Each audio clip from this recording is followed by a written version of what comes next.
तो नॉलेज देते हैं। आपको मैं कार्बन की कहानी बताऊंगा। बेसिकली कार्बन की कहानी से ज्यादा ये किसकी कहानी है? ये कहानी है बेसिकली ऑर्गेनिक की कहानी। ऑर्गेनिक केमिस्ट्री की कहानी जीओसी से शुरू होती है।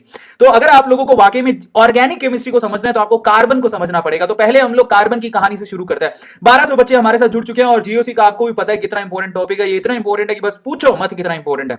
तो आज हम लोग किससे शुरू करेंगे? यस, कार्बन की कहानी से शुरू करेंगे। Let's start the session. सबसे पहले मैं आप लोगों को बताता हूं ये कहानी एक्चुअली ऑर्गेनिक केमिस्ट्री की कैसे शुरू हुई। बाय द वे, पहले ऑर्गेनिक केमिस्ट्री के लिए अलग ब्रांच नहीं थी क्योंकि ऑर्गेनिक केमिस्ट्री के बेसिकली ऑर्गेनिक कंपाउंड्स ज्यादा मिले ही नहीं थे। तो सबसे पहले ऑर्गेनिक कंपाउंड, ऐसा माना जाता था कि ऑर्गेनिक कंपाउंड बिल्कुल किसमें पाए जाते हैं? बस एक ह्यूमन बॉडी बेसिकली ऑर्गेनिकली ही वो जनरेट होते हैं।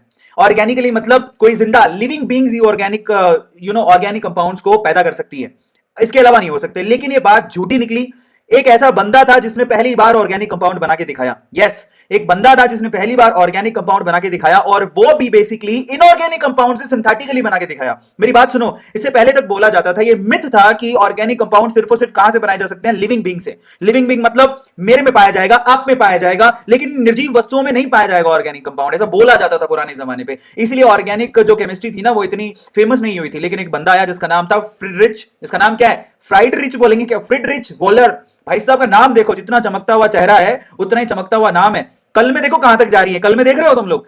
कल में देख रहे हो कहां तक जा रही है? इसकी मूछें नहीं है भाई की कल में इतनी लंबी यहां तक जा रही है, पर बंदा नाम कर गया। ये पहला बंदा था जिसने सिंथेटिकली, यस आर्टिफिशियली उसने ऑर्गेनिक कंपाउंड को बनाया। तो पहले तो आपको इसका याद होना चाहिए नाम। इसका नाम है फ्रिडरिच वोहलर। अब इसने क्या किया था मैं आपको बताता हूं। इसने अमोनियम साइनेट से यूरिया बनाया था। तो प्लीज आप लोग याद रखिएगा, इसने अमोनियम साइनेट से यूरिया बनाया था। अमोनियम NH4 को अमोनियम कहते हैं। So this is NH4।